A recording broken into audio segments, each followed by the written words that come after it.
Hello and welcome to Lansing Pulse. I'm Ken Miller, joined as always by City Administrator Tim Vandall. Let's start with commercial development today. There's a new oil change business opening soon at the southeast corner of K7 and Eisenhower. We're recording this on August 10th. So I think that's probably coming up here in the next, I think early September. Is that the latest I've heard? Yeah, I think they're shooting to be open that first weekend of September. Okay, all right. We also have a new information technology business located over by the old City Hall there on Main Street, K7 area. So it seems like activity has really picked up over the past 12 to 18 months in Lansing, and we've addressed this in the last couple of videos that we've done. But talk a little bit overall about the trends you're seeing in the last, let's say, 2 years and kind of moving forward too. Yeah. Well, it's been really exciting because I know maybe for the last couple of years as costs have gone up and maybe people aren't investing as much, it's been really exciting to see people continue to invest and build and expand businesses right here in Lansing. So that first one that you had mentioned, Take 5 Oil, that's where the shoebox used to be. And it was interesting, you know, when they first reached out to us a year and a half ago, probably, we were thinking, man, that is a tight spot. And we gave them all of the rules, and we said, hey, you know, KDOT won't allow K7 access, so you're going to have to deal with that. But you know, they have met all of the rules that we've laid in front of them. They've met KDOT's rules. KDOT had them do a traffic study, so I mean they've checked all of those boxes, and it's been interesting as construction has progressed, seeing how that has taken shape, because it is a very small lot for a commercial building. But it's an oil change place where I think they're almost more common in the Missouri side of the Kansas City metro, and I think there's maybe a couple in Wichita also. But it's this design where you get your oil changed. It, in theory, takes 10 minutes, and you stay in your car the entire time. There's somebody in a pit underneath you doing all of that. So they're excited about that. It'll be exciting when that's open. Again, the lot was challenging because it's very tight. There's no K7 access, so I believe they would be entering through that alley behind their building and then exiting off of East Eisenhower. So it will be tight, especially that first month or so. I think as people are kind of figuring it out, it'll be tight. But that's a public alley. It's already paved, and I think they're going to be repaving a portion of the alley as well. So that's been exciting and interesting to watch. That technology company that you had mentioned, that Sorwill IT Services, so they're renting out a suite in that old Lansing downtown area, and we toured it about a week or so ago, and they've done a fantastic job with it. I think there might be a couple more things to wrap up on the entire building, but their suite looks nice. And you know, I think one of the things that citizens don't think about, because again, we do love that new construction, but a lot of times there's so much value in new tenants and property owners renovating existing buildings. And so people need to be thinking, you know, this is 5 or 6 new jobs in Lansing. So that's 5 or 6 people who are going to be frequenting Lansing restaurants, pumping gas in Lansing, you know, paying rent here in Lansing. So that's an exciting thing to have a new business with 5 or 6 employees, you know, taking up shop here in the old downtown Lansing area. So we're excited about that.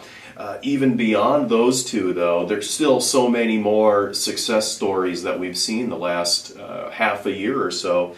Philemon Dental is going to be opening in the next couple of months. It's just out the window there. Just out the window, and you know, that is it's a lovely building, and it's interesting too.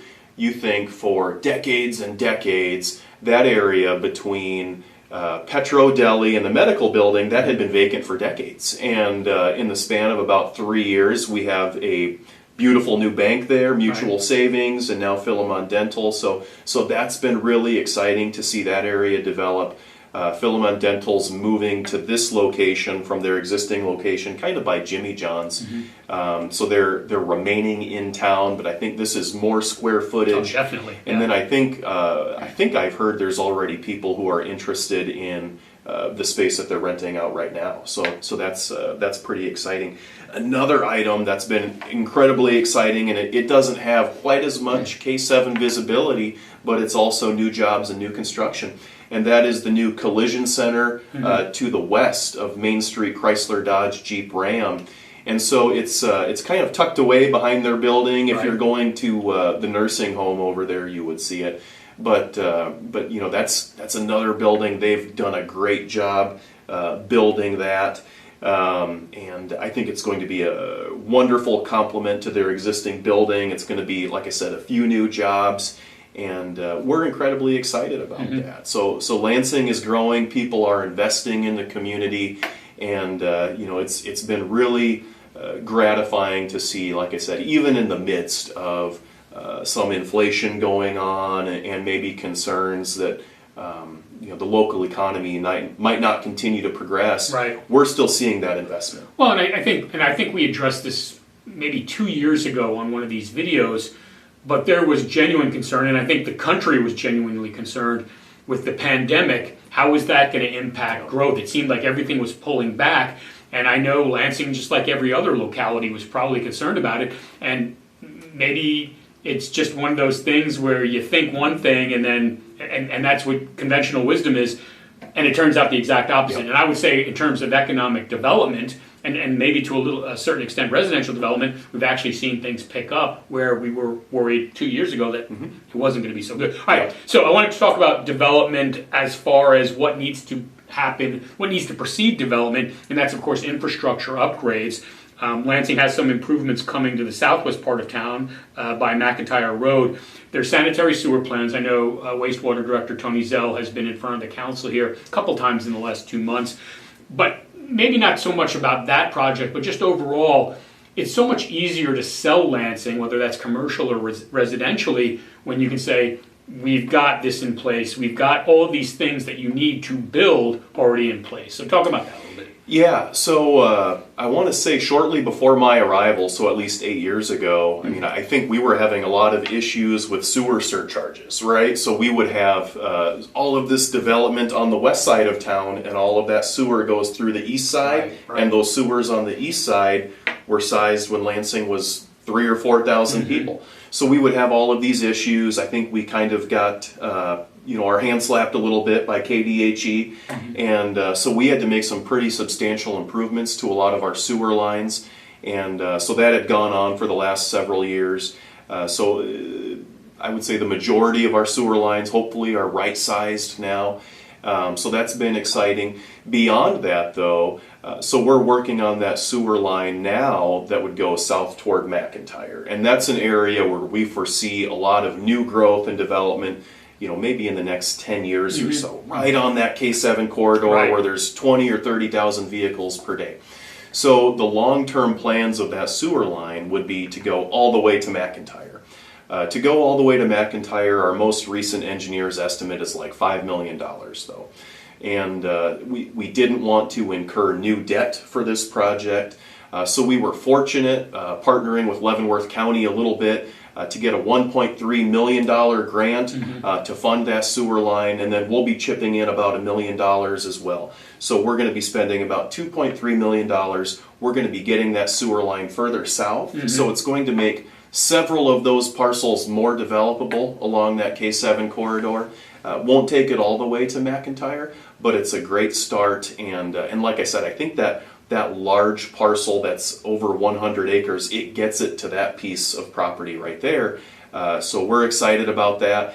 And I think the other thing too that shows that this project, you know, cuts the mustard, I guess you could say, there were so many applications that went to the state of Kansas for that grant program. Dozens, if not hundreds, of local entities seeked out funding from the state. And the state looked through all of these applications and said, you know what, this project in Lansing, Kansas makes sense for future development. And, you know, along the lines too with that sewer project, as we were applying for that grant. We were so fortunate to have support from Senator Pittman. He wrote us a great letter of support for that, as well as Representative Bueller. And I think that really helped out with the state to have people from both parties, from both houses, contributing and saying this makes sense. So we're excited about that. The timeline of that project right now, we're wrapping up some easements, making sure all of the legal items are done, because again, we're not taking any property, but there will be utility easements that would be going through some properties. So we're working on wrapping that up right now. And then I think we're hoping to have the project bid out in a couple of months, and maybe they can get rolling on construction maybe in November. And I think the construction timeline is 5 or 6 months.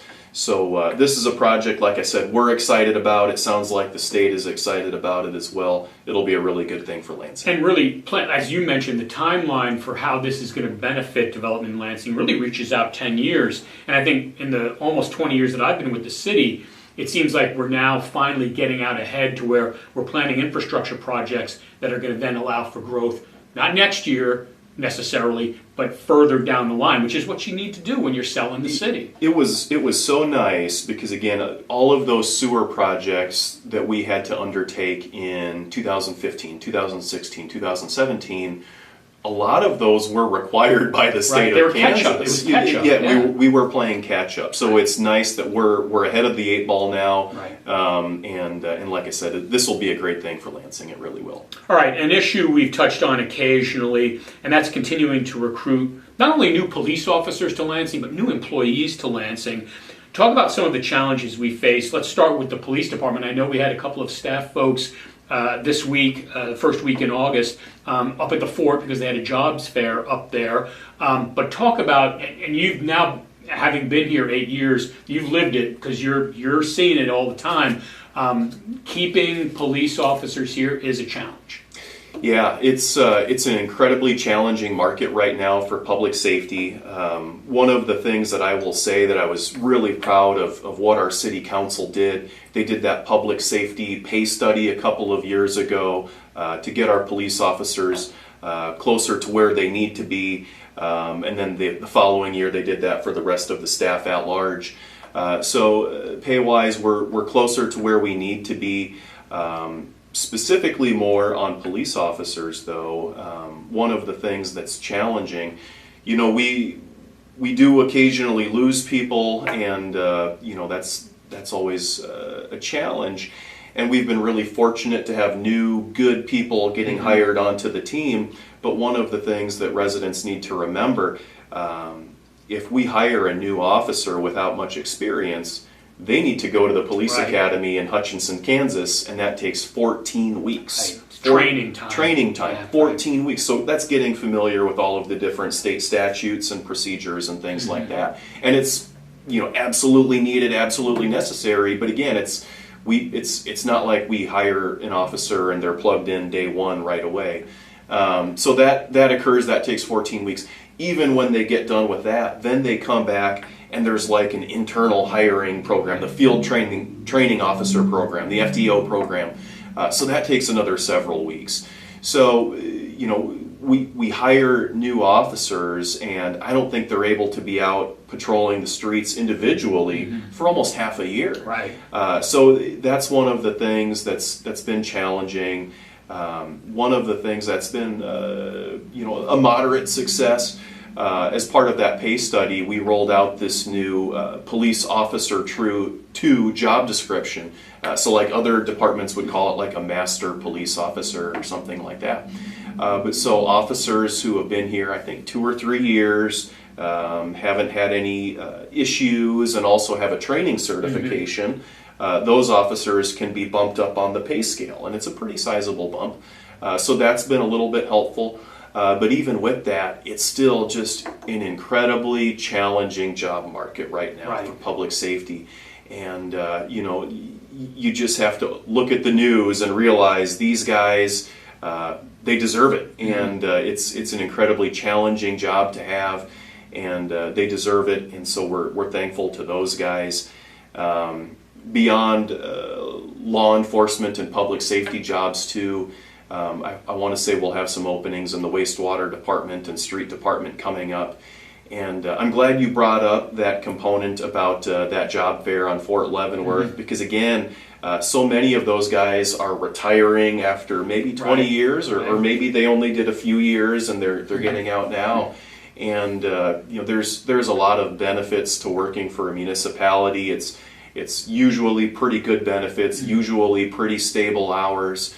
So we're it was good to be out there in front of people, getting that Lansing name out there. So it's a challenge. It's something we're always continually working on, but it's a challenge we're working toward. All right, and if you're interested in taking a look at the jobs that are available in Lansing, I would say do this over time. Maybe there's not something there today, but in a month or two there might be. And Tim mentioned that there's a couple of jobs that are going to be opened up. And the good news about those jobs, as you've told me, is those are going to be new positions. So it's not like we're losing somebody, it's a new position because the city is growing. LansingKS.org is the website, and it's pretty prominent. One of the tabs there will be for jobs. So, all right. Lastly, let's talk about the City Council, which is getting ready to consider the 2024 city budget. You've been working on that since March. Where do we stand in terms of the city's mill levy? And I've had this conversation with county folks. We read about the school board grappling with this as well. But where does the city of Lansing, stand in terms of mill levy being set? And what are some of the highlights of that upcoming budget in your eyes? Okay. So right now our budget hearing is scheduled for September 7th. The budget last year was set at about 36.4 mils, and this year we're proposing to lower that to 34.8 mils. And I know there's some folks out there who wish that decrease would be more substantial. One thing to keep in mind, and if you still have your property tax bill from last year, go back and look at it. We lowered our mill levy almost 4.5 mils last year. So over the last 2 years, that's a decrease of 6 mils. So that's pretty substantial. I think we were one of the only entities in Leavenworth County to meet that revenue neutral rate last year. So we were pretty proud of that. So again, 6 mil decrease over the last 2 years.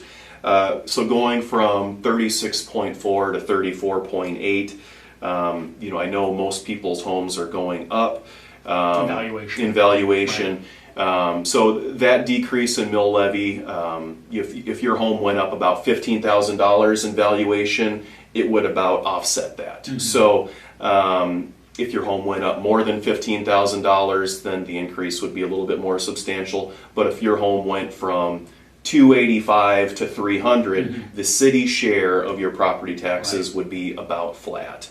And along those lines too, this is kind of interesting.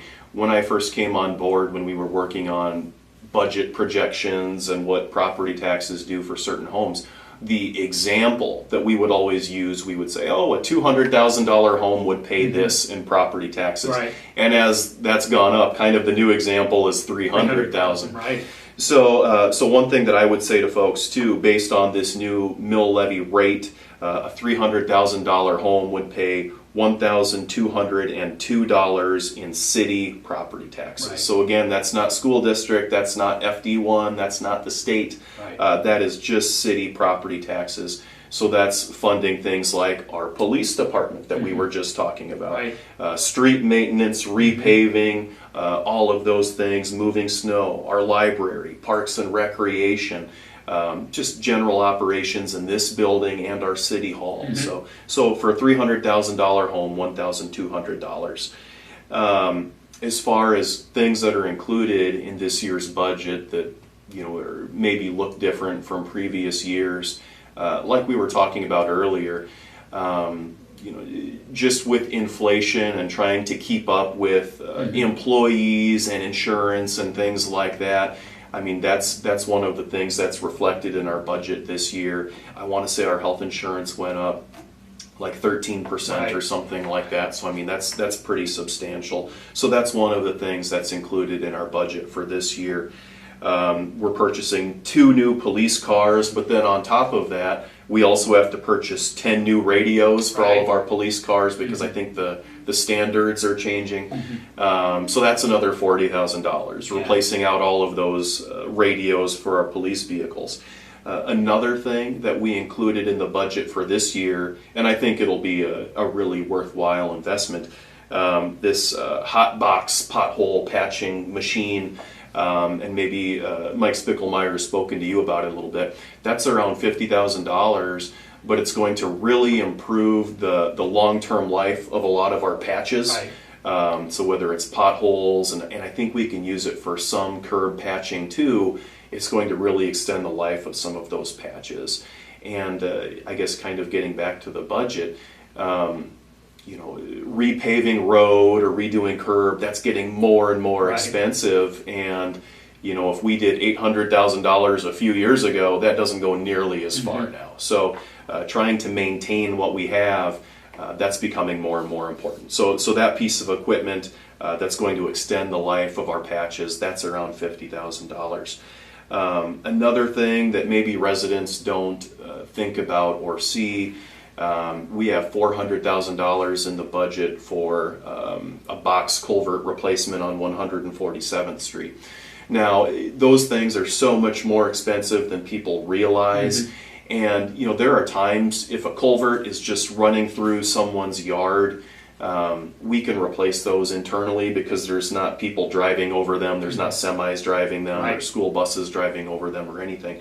But those box culverts that are on major arterial roads that people are driving over every day, if those fail, that means that road is out of commission for 3 months, 6 months, whatever. Detour time. Well, and not only that too, you certainly wouldn't want that box culvert to fail when your kid's school bus is driving on it. So we're trying to get ahead of a lot of those things. I want to say we'll have this is one this year on Valley Drive under 4-H in that Stonecrest area. That'll be a pretty major improvement in the next couple of months. We have that one on 147th that we're budgeting for next year.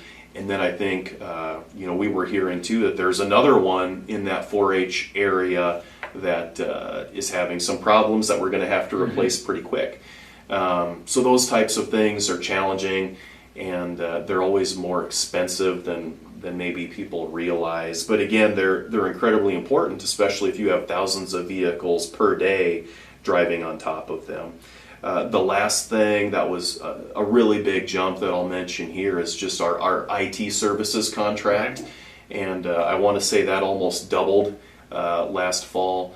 So that's being accommodated for in the budget.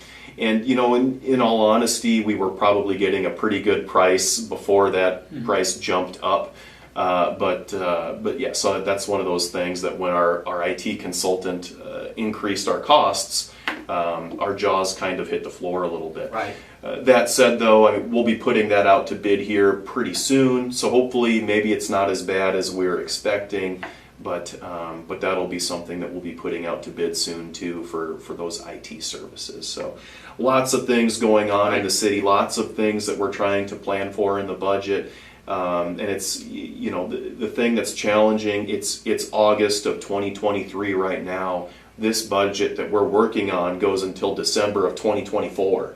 So we're trying to forecast in August of 23 what might be happening in December of 24. So it's always challenging to do these types of things. You look at trends, you look at the history of that department and the organization, and you do the best you can. But again, we're kind of getting close to wrapping that up. Our budget public hearing is September 7th. So let us know, I guess, if you have any thoughts. We're always open to citizen feedback and hearing what they're thinking. All right, I've been speaking with Lansing City Administrator Tim Vandall for Lansing Pulse. I'm Ken Miller.